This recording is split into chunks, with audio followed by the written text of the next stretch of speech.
Nagbabalik po muli ang inyong lingkod at nagbabalita ng mga balitang dapat nating malaman dito sa ating bansa. Ito ang Balitang Pambansa.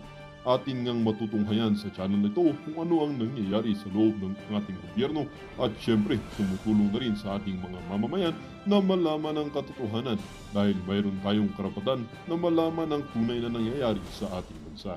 Ngunit bago natin panoorin ang balita, huwag niyo pong kakalimutan na mag-subscribe sa ating channel at pindutin ang notification bell para lagi kang maging updated sa ating mga bagong videos na ina-upload araw-araw. At sa ating mga solid viewers naman dyan ay maraming salamat naman po sa walang sawang pagsuporta. At syempre, huwag din pong kalimutan mag-iwan ng like at i-share ang ating mga videos. At kung mayroon ka naman pang opinion, ang ating comment section ay bukas para sa inyong mga hinaing. Ito na nga mga kaibigan, ating panoorin ang buong video. Salamat po muli and God bless!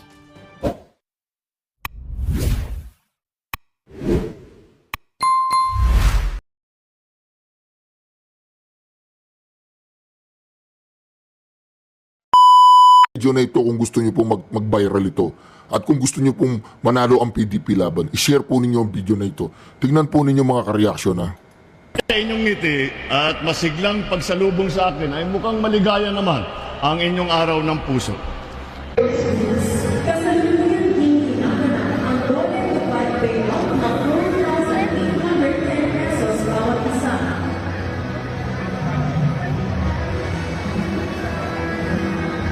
Sa 1,000 magkagama mula sa Asunsyon, Davao del Norte.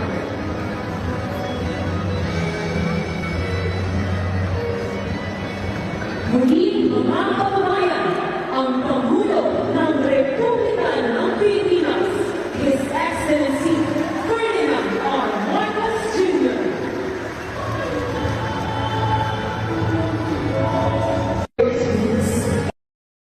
Kasalukuyan din kinakanan ang Nakita po ninyo yung pagsalubong.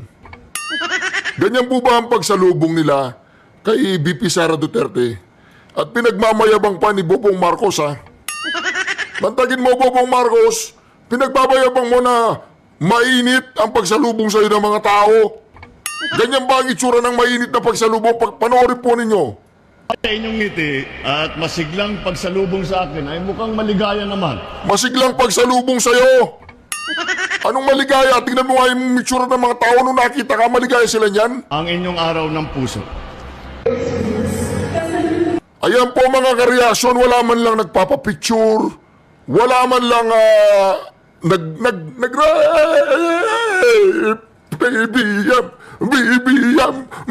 wala po mga kareaksyon. Wala na yung gana ng mga tao nung panahon ng eleksyon kasi kaalyado niya si VP Sara Duterte. Tingnan nyo, BBM, BBM, BBM, wala na po, wala pong BBM. Ayan mga ka-reaction na nakikita ninyo, binibidyoan siya, sinasabi nila, ayan, tignan nyo yung presidenteng ito, wala man lang nagpapapicture. Tignan nyo yung babaeng nakaitim, yun o, yung nakadikwatrong babae, tignan nyo ha. Oo, di ba napilitan lang kawayan eh oh. Oo, di ba? Nakita nyo yung nakadikwatro. Oh, hindi ko crush to oh. Tignan po ninyo, yung nakadikwatrong babae ha. Oh, di ba? Ayun oh, yung nakadikwatro. O, tingnan ninyo ha. O, di ba? O, napilitan lang. O, wala. Binibidyoan siya, sinasabi. O, tingnan nyo si BBM mo, wala man lang nagpapapicture. Wala man lang kumakaway, mga po. Wala man lang kumakaway. Ba't walang suma? Hoy, kumaway kayo, magpasalamat kayo sa presidente. Wala na ba yun? Napanood ko yung BBM eh. Kawawa. Sinong kawawa nga? Sino yung mukhang kawawa? Tingnan po ninyo, oh, wala man lang pumapalakpak. O, di ba, napipilitan pa sila, oh. Patay kang bata ka. Wala, oh. Di ba? Ganyan ba ang mainit na pagsalubong? Ganyan ba ang mainit na pagsalubong sa'yo, BBM? Wala na. Sige, kaway pa, kaway. Kaway, magmakaawa ka sa kanila. Sabihin mo, kawayan niyo ako. Magpapicture kayo sa akin. Sumigaw kayong BBM, wala.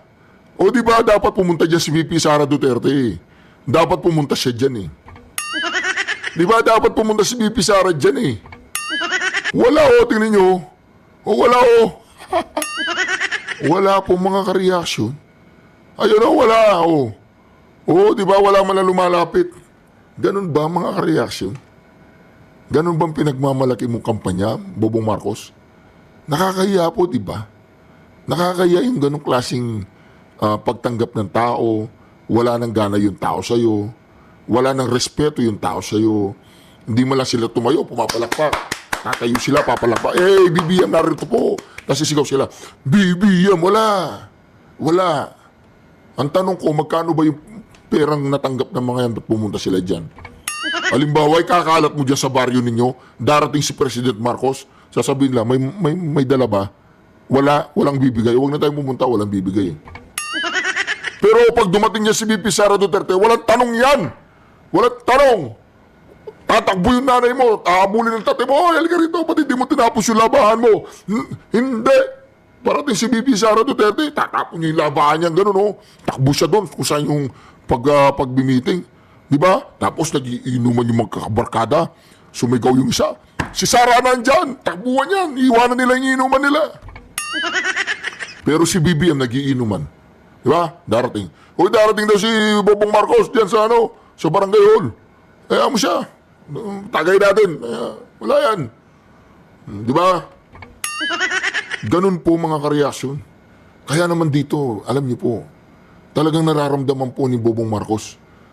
Hindi, yung mga alyansa, yung mga senador, sina Eric Sylvester, Budol-Budol Tulpo, alam po ninyo mga kareaksyon.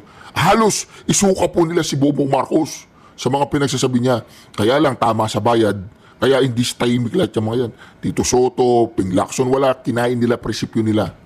Idol ko pa naman yung dalawang yan. Ngayon, anong ginawa ninyo? Tito, Torito, Ping Kililing, Wala na. Kaya po mga kareaksyon, kung gusto po ninyong manalo ang PDP laban, yung mga ganitong video, i-share ninyo. Para parang nangangampanya rin tayo sa mga Facebook page ninyo, sa lahat ng page ninyo. I-share po ninyo. Tapos sabihin nyo, reshare, PDP laban straight, Duterte,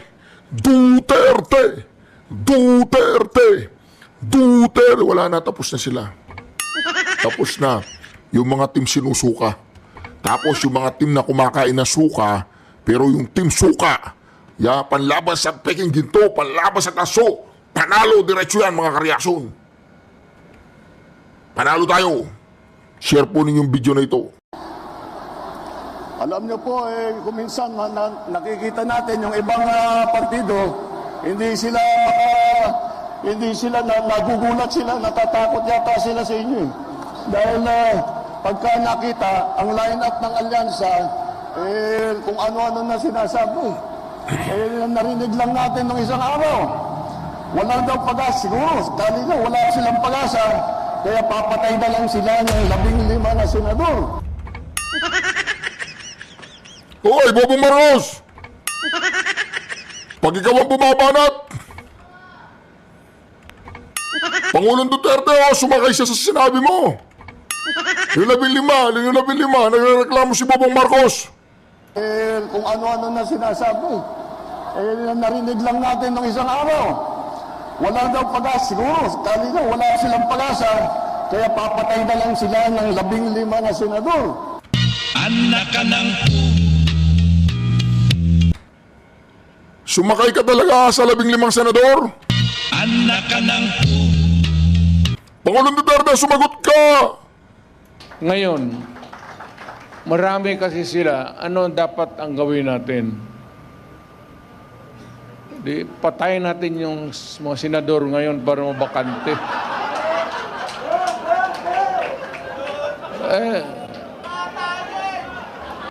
anak ka ng Alam niyo mga ka-reaksyon, itong si Bobong Marcos, kada ibigay sa kanya yung mikropono, nagwawala. anak ka ng Suka, meron siyang alam na suka, meron siya... anak ka ng Natatakot! Natatakot yung PDP laban sa inyo. Siyempre, marami kayong mga kandidato. Kasi maraming pera. anak ka Yung mga inayupak na yan na bumaligtad na dating himod ng himod sa Pangulong Duterte, dahil ngayon wala na siya sa posisyon, mga inayupak na mga politiko na yan, pera lang ang nasa isipan nila, hindi sa paglilingkod sa bayan. Pero ang Pangulong Duterte, puro paglilingkod sa bayan. Anak ka ng Hoy, Bobong Marcos! Ang apelido ni Rodrigo Roa ay Duterte. Ikaw anong apelido mo? Marcos! anak ka ng Ano ang pag naririnig nila ang Marcos? Ano? Budol? anak ka ng Marcelo? anak ka ng Korupsyon? anak ka ng Diktador? anak ka ng Wala na yatang magandang maisip pag naririnig namin ang apelidong Marcos eh. anak ka ng O sige, Ay, talaga, sabagay. Ang mahirap naman ng ibang tao. Ang iniisip lang nila, ang kaisa-isang solusyon sa lahat ng problema ay pumatay pa ng Pilipino. anak ka ng sino ba yung maraming pinatay sa history? Nung bang Marcelo yun, nung Marcelo? Lahat ng mga kalaban pinapatay. Sino pumatay kay Ninoy Aquino? anak ka ng Tanong lang, sino pumatay kay Ninoy Aquino? anak ka ng Tuloy. Nakakapagtaka kung bakit ganun. Ngunit, maintindihan mo rin. Dahil kung ako nga ay nasa kabilang partido at itong mga ito ang kaharap natin, ay bako, mahihirap sasabihin ko, mahirap na kampanya ito. Kasi duwag ka. anak ka ng Hindi duwag ang mga PDP laban. anak ka Duterte pa rin. Duterte pa rin. Duterte pa rin. anak ka ng Naglalakad po siya. Naglalakad siya, alam niyo, nakakaawa siya. Naglalakad siya, wala man lang nagpapapicture. Wala man lang pong nagpapapicture mga kareaksyon, kawawa po siya. Totoo po, wala man lang nagpapapicture. Ipapakita ko sa inyo ha. Wala man lang nagpapapicture mga kareaksyon. Alam nyo, talagang nakakaawa po si Bobong Marcos. Nakakaawa, to the max talaga ang kanyang, tingnan po niyo, papalabas ko po sa inyo ha. Wala man lang pong nagpapapicture ha. Ito po, yung mga nakakita na goods, yung hindi pa nakakita, ito po, tingnan po ninyo to. Ayan po mga kareaksyon ha. Dito po sa post ni Manong Jason sa, kaya inggit na inggit po yan kay VP Sara Duterte oh. Tingnan ninyo oh, si Bobong Marcos wala man lang nagpapapicture. Para naglalakad lang ang isang, wala nga eh oh. Yung mga security niya yan. Mga security niyan, dalawa lang oh. Oh, diba? Ganyan po ka-reaction ang pinagdadaanan ngayon ni Bobong Marcos. Inggit to the max siya kay VP Sara. Threaten na threaten siya kay VP Sara. Ayan po mga ka-reaction. Wala, no effect. Naglalakad, parang wala. O, di ba nakita po ninyo mga ka-reaction? Wala man lang nagpapapicture. Oh. Namo. Kasi mga ka-reaction, alam po ang amoy ng mga kurap. Ang amoy ng mga kurap ay amoy cocaine. Di ba mga ka-reaction? Ang amoy ng mga kurap, amoy cocaine. Amoy cocaine ka ba, Bobong Marcos? Tanong lang yan, tanong lang. Amoy cocaine ka ba? anak ka ng Tuloy natin ha. Tuloy natin mga ka-reaction. Dahil mabigat ang kalaman, ay Magbasa ka ba? Basa pabor. anak ka ng Ang Pangulong Duterte wala po siyang binabasa. O, tingnan nyo ha, walang binabasa yan. Kung makapatay tayo ng mga 15 na senador, pasok na tayo lahat.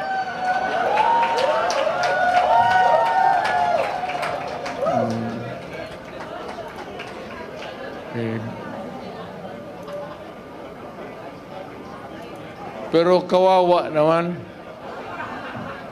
Pero nakakainis kasi yung, hindi naman lahat. Pero, sabi nga, talking of opportunities, the only way to do it is to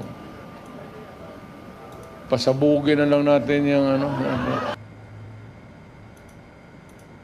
At kumagat po doon si Bobong Marcos. Kumagat sila doon. anak ka ng Di ba mga reaksyon? Kumagat sila. Ito, tuloy natin ha. Napakagaling po ng presidenteng to. Wala man lang nagpapapicture sa'yo.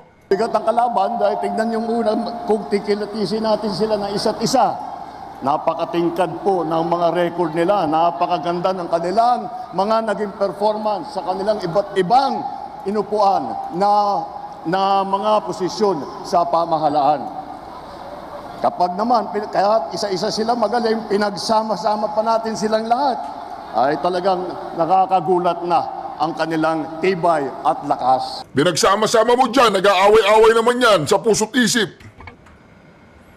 O, di ba? Bakit sila nagbuklod-buklod dyan? Pera bang pinag-uusapan kaya sila nagbuklod-buklod dyan? Alyansa ng pera, ganoon. Di ba, mga karyason, tanong lang. Kaya ba sila alyansa dyan dahil sa pera? Dahil sa tinatawag nilang machinery? Anak ka ng Di po ba mga karyason, tuloy natin ha? Isipin nyo lang po, dito po sa ticket ng alyansa, 8 po, Pinalitan po nila yung unit team. Ginawa nilang alyansa, pares lang yun ano. Mamaya-maya, pag nanalo ng mga yan, ayan na. ang naging senador na. Kaya alam na po nila yung trabaho. Sila po, si Senator Cayetano, Senator Lacson, Senator Lapid, Senator Marcos, Senator Pacquiao, Senator Rubilla, Senator Soto, Senator Tolentino. Nakita nyo naman po, eto mga nakaharap po sa inyo, sila ay sanay na kapag upo nila, pagka naluklok sila sa kanilang hinahabol na posisyon, hindi na po sila magtataka kung ano yung gagawin nila. Hindi na po magtatanong kung kani-kanino, kung anong dapat gawin. Alam na po nila ang O ikaw, naging presidente ka, anong ginagawa mo? Hindi ka nagtatanong? Nung nasa Malacanang ka, anong ginagawa ninyo? Yung nasa Malacanang ka, anong ginagawa ninyo sa Malacanang? Anong ginagawa ninyo? Sinisipon ako eh. At mga ganun ako, anong ginagawa ninyo? Pagdating ninyo doon sa presidential residence, may swimming pool na po ngayon, oh. Anong ginagawa ninyo doon? Anong pinapatira ni Butod, yung asawa mo, kay Cathy Binag? anak ka ng Anong ino-offer kay Cathy Binag nung asawa mo? Tanong lang. May sinabi kasi si Cathy Binag eh. Nag-o-offer ka daw ng yung Gold Deluxe. Alam mo, di ba? anak ka ng trabaho nila. Alam na po nila kung sinong kailangan kausapin. Alam na po nila kung ano ang pinakamainam na paraan para mabigyan tayo ng mas magandang serbisyo. anak ka ng Alam po ninyo, yung mga senador rebels ng alyansa, alam ninyo, pinakita nila sa taong bayan kung anong klaseng bulok na prinsipyo meron ka kapag sumali ka dyan sa tao na yan. Opo mga kareasyon, nabudol na kayo. O di ba ngayon may nabudol na naman siya 12 sa likod, hindi pala, 11. Kasi yung isa, mambubudol din, si Amy. O di ba? Pero, meron pa yung nagbubudots. Ngayon, hindi na siya nagbubudots. Nagbubudol na. Tapos, si Tito Toti. Tapos, si Tolentino Balimbing. Yan po mga kareaksyon yung alyansa ng mga senador na yan. Mag-ingat po tayo sa mga yan, ha? Kasi ako, winawarningan ko po kayo mga kareaksyon. Pagmasdan po ninyo, baka nabubudol na kayo. Ayan, nandyan din si Pinky Liling. Oo, si Pinky Liling. Lolo, baliling. O, di ba? Ganun yun. Kaya dito mga kareaksyon, makikita po natin dito na talagang lantaran na po ang kabubuan ng presidenteng ito. Hindi ko po alam kung yung utak niya ako natuyo na o ano nangyayari, ayaw niya magpa-polygraph test. Ngayon, sinabi ng Pangulong Duterte, patay, nakala niya talagang literal. Hindi literal yon. Ibig sabihin, dapat natin talunin. Talunin natin yung 15. Pasabugin natin ang ating mga lakas boto para talunin sila. Kasi ang utak mo, ganyan lang kalagi. Kumakamot ka pa, anong gagawin natin? Hindi mo naiintindihan ang sinasabi ng isang matalinong katulad ni Digong, ano ba natapos mo, Bobong Marcos? Ito namang nasa likuran niya, may lawyer. Kung titignan mo, matatalino naman sila kaysa dito. Ngayon, ito yung kanila sinusundan. Walang natapos yan, kunyari lang na may natapos. Kunyari lang siya kasama sa Scouts Ranger. Siyempre, presidente yung tatay ko kahit sa Scout Ranger, kahit lahat-lahat ng mga Ranger na yan, palalagay ng tatay ko yung pangalan ko dyan, magte-training lang ako ng konti. Sa tingin po ba ninyo, merong ano yan, background talaga sa labanan ganun? Kaya naman mga ka-reaction, magkikita po natin dito. Talagang ang kanyang, mantagin mo yan, Bobong Marcos, isa kang presidente. Ikaw yung nangungunang nangangampanya sa mga alyansa. Yan ang pagkakamali po ng mga alyansa. Kada lumabas po sa camera ang taong yan, sinisira niya ang posibilidad na iboto kayo ng mga tao.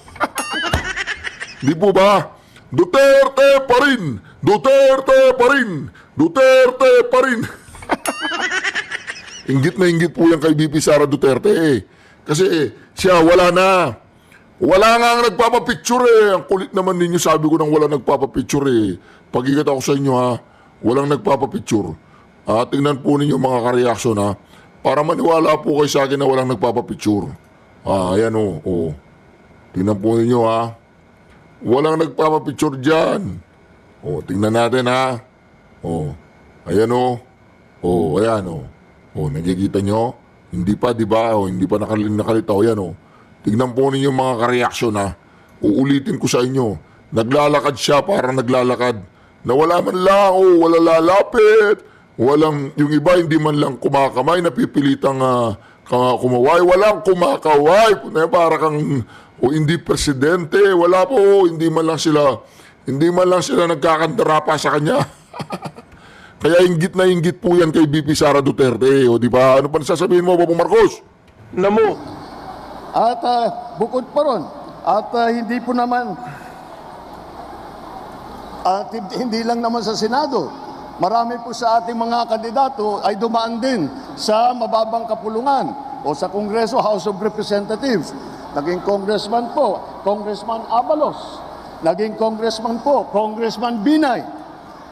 Congressman Cayetano, Congressman Marcos, Congressman Pacquiao, Congressman Tulfo, Congressman Villar. Kaya't makikita mo po ninyo, hasang-hasa na itong ating mga kandidato sa trabaho ng lehislatura. At hindi naman, at iba pa naman, at iba sa kanila, hindi lamang sa... Hindi, nagtataka lang po ako mga ka-reaction. Sesegue lang ako dito ha. Hanggang ngayon wala pa po ang pangalan ni Congressman Rodante Marcoleta. Hanggang ngayon wala pa siya sa mga survey. Yung pangalan po ni Congressman Marcoleta, wala pa po sa mga survey na yan. Ngayon sabihin po natin sino yung fake news. Sino po yung fake news sa mga ginagawang survey po. Wala pa po yung pangalan ni Congressman Marcoleta. Pero alam naman po natin na si Congressman Marcoleta ay talagang kasama siya sa top 3 nga kasama siya, di ba? O ngayon, bakit hindi nila sinasama ang pangalan ni Senator Congressman Rodante Marcoleta? Ano po ang dahilan mga ka-reaksyon? Ito ba ay luto? Ito ba ay, alam po ninyo, ayan po, wala pa rin po siya sa survey mga ka-reaksyon.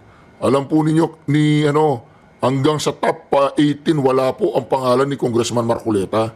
Kaya nakakapagtaka po dito, ipapakita ko po sa inyo itong survey na to, ang galing po, ang galing po na survey ng Pulse Asia. Ang galing po na survey nila, as in, mga ka-reaksyon, as in, hindi po talaga siya sinasama ito po, papakita ko po sa inyo mga ka-reaksyon papakita ko sa inyo to. As in, hindi siya talaga kasama mga ka-reaksyon. Sa top, yung iba nga dito kasama pero alam naman natin, hindi sila iboboto ng tao. Ito po mga ka-reaksyon Papakita ko po sa inyo para malaman po natin. Kung nandito na, ibig sabihin, bago na. Pero kung wala dito mga ka-reaction, ay wala. Talagang focus pong ginagawa nila yan. At least 14 out of 66 Senate candidates have a statistical chance of winning a seat in the 2025 polls. The latest preference survey by pollster Pulse Asia shows Axis Representative Erwin Tulfo is the top Senate bet of Filipinos as of January 2025 at 62.8% voter preference. Senator Bongo is at second, while former Senator Tito Soto follows at third place. Erwin's brother Ben places fourth, followed closely by Pia Cayetano and Bong Revilla at 5th and 6th. But it's the bottom 8 where things get even tighter. Ayan po. Ay, ito po, ulitin natin. Wala po siya, February 10 po yan mga ka-reaction ha. Si Senator Congressman Rodante Marcoleta hanggang ngayon wala pa sa survey. Paano tayo maniniwala sa mga mainstream media na to o sa survey firm na gumagawa ng survey? Ayan po. At least 14 Siguro po ginastos na si Senator Congressman Rodante Marcoleta sa mga kalaban niya yun. No? Talagang hindi po siya binoboto, mga ka-reaction. No? out of 66 Senate candidates have a statistical chance of winning a seat in the 2025 polls. The latest preference survey by pollster Pulse Asia shows Axis Representative Erwin Tulfo is the top Senate bet of Filipinos as of January 2025 So ibig sabihin ng palulusutin lang nila si Bongo? at 62.8% voter preference. Senator Bongo is at second, while former Senator Tito Soto follows at third place. Erwin's brother Ben places fourth, followed closely by Pia Cayetano and Bong Revilla at 5th and 6th. But it's the bottom 8 where things get even tighter, with only a percentage point or less difference. The president's sister, Senator Amy Marcos, was the biggest gainer in the January 2025 Tayo mo poll, yan. going up 5.8 Biggest gainer pa to? Biggest gainer ka ba? percentage points from November 2024. Top-ranked Go, Soto, and Ben Tulfo saw their numbers drop from November 2024 to January 2025, even as they retained their ranks. Manny Pacquiao saw both of his percentage points and rank slip from 5 to 9 in November 2024 to Ito! Kasama pa yan! 7 to 14 in January 2025. Former Senators Kiko Pangilinan, Bam Aquino, and Gringo Honasan, as well as former Interior Chief Benhur Abalos, ranked just outside the list of probable winners. Grabe. Nasa si ano? Nasa si Senator Congressman Rodante Marcoleta. Yan po sinasabi natin dyan. Paano tayo maniniwala sa mga survey na yan? Huwag po kayong maniniwala sa mga survey. Hindi po totoo yan. Ikayo naman, kahit magtanong ka kung saan-saan, sa parte ng Pilipinas, sa parte ng mundo, kung hindi boboto si Senator Congressman Rodante Marcoleta, pag hindi nanalo si Senator Congressman Rodante Marcoleta, malas na lang. Diba? Kaya dito mga reaction, kidding aside, talagang ano po talagang hindi po tama ang ginagawa ng gobyernong ito. Sabihin natin na ano yung mga yan. Private firm yan. Private firm. Paano tayo maniniwala dyan na wala man lang siya sa... Ibig mo sabihin, mas marami pa nakakakilala kay Ben-Hur kaysa sa kay... Grabe naman kayo ha. Ibig sabihin, mas marami nakakakilala kay... Hindi yata totoo yan. Si Gringo, nasan nga nandyan? Tapos si Senator Congressman Rodante Marcoleta, wala dyan? Wala? Wala kayong natanong na kilala si Congressman Marcoleta? Baka hindi nyo nilalagay ang pangalan nyo doon sa mga questionnaire. Grabe naman ang mga to. Di ba? Nasa top 5 po yan. Si Senator Congressman Rodante Marcoleta. Paano mo masasabing wala siya dyan? Nakakaano naman po yun, Tapos sasabihin ni Bangag, naawa siya. Kami yan naawa sa inyo. Hindi nyo na alam kung anong gagawin yung pandodoktor. Pati yung mga survey na yan, dinodoktor ninyo. Grabe po. Grabe po ang ginagawa nilang mga... Hindi po natin kasi masisi ang mga ganyan tao kung ang kanilang diskarte ay mambudol. Di po ba mga ka-reaction? Ang kanilang mga diskarte ay mambudol. Kaya naman dito mga ka-reaction tayo na mismo ang kumikilos. Tayo na mismo ang nagsasabi sa taong bayan na ang mga survey na yan ay wag na wag po tayong maniniwala mga ka-reaction. Wag na wag po tayong maniniwala sa mga survey na yan. Dahil ang mga survey na yan sila ang liligaw sa mga legit na botante. Sasabihin nila, ay, talo na si Marcoleta, sayang lang ang boto ko. Hindi po. Nakikiusap po kami sa inyo mga ka-reaction. Wag na wag po kayong maniwala sa mga ganyang klaseng survey. Dahil ang mga ganyang klaseng survey po, maniwala po kayo sa amin, yan po ay paraan lamang upang mailihis at upang masabutay ang tunay na pulso ng taong bayan, na yan ay walang iba, kundi alam po natin mga ka-reaction, na si Senator Congressman Rodante Marcoleta ay kasama po talaga siya sa most probably top 3. Pero dito makikita po natin mga ka-reaction na si Senator Vic Rodriguez, wala rin siya. Wala rin si Vic Rodriguez sa survey. Ibig niyo ba sabihin, mas kilala pa si Ben-Hur Rabalos kaysa kay Vic Rodriguez? Grabe naman. Naging ano yan eh. Naging executive secretary si Vic Rodriguez eh. Importante hindi kilala si Vic Rodriguez. Palagay ko si Marcoleta kung hindi top 3 yan, nasa top 3 yan. Nasa top 3. Pero si Vic Rodriguez, at least nasa top 8 to 12 yan. Grabe naman kayo mga ka-reaction. Wag na wag po tayong maniniwala sa mga survey na yan. Yung mga survey na yan ang liligaw sa tunay na pulso at gusto ng taong bayan. Siguro, piniprepare na po nila ang eleksyon. Di ba? Dito. Pakita natin si Marcoleta, wala siya. Wala siya sa survey. Di ba? Kasi, titirahin natin yan. Ganon. Ganon ba yung tanong lang? Ganon bang gagawin nyo kay Marcoleta? Iluluto nyo si Marcoleta? Iluluto nyo? Ganon. Lilitsyon ninyo si Marcoleta? Ganon. Di, tanong lang.